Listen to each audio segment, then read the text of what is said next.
અમે આવ્યા છીએ આજે મીનાવાડા ધામ, જ્યાં આગળ દશામાનું અતિ પ્રાચીન મંદિર છે અને ભવ્ય મંદિર અહીંયા આવેલું છે.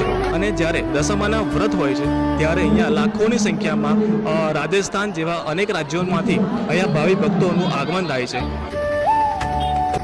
અને કેટલાક લોકો પગપાળા પણ અહીંયા માતાજીના શરણે આવે છે પોતાની મનોકામના પૂર્ણ કરવા માટે.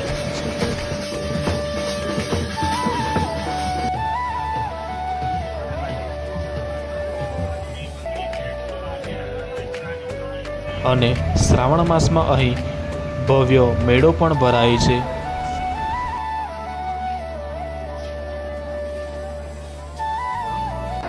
અને આ મંદિર આવેલું છે ખેડા જિલ્લાની અંદર મીનાવાડા ધામની અંદર. અને આનો ઇતિહાસ ઘણો પ્રાચીન કહેવાય છે.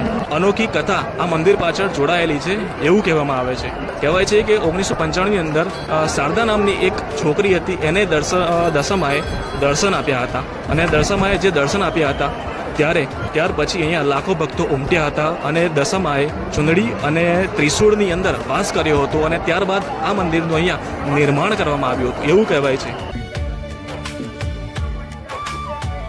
અને તમે પણ દશામાના વ્રત દરમિયાન અહીંયા આવી શકો છો અને માતાજીના દર્શન કરી શકો છો.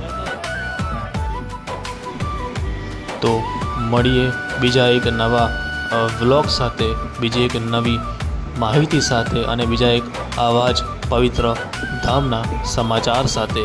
તો વિદા લઈએ અને તમે પણ આવવાનું ભૂલતા નહીં દશામાના આ પવિત્ર સ્થાન મીનાવાડા. જય દશામા.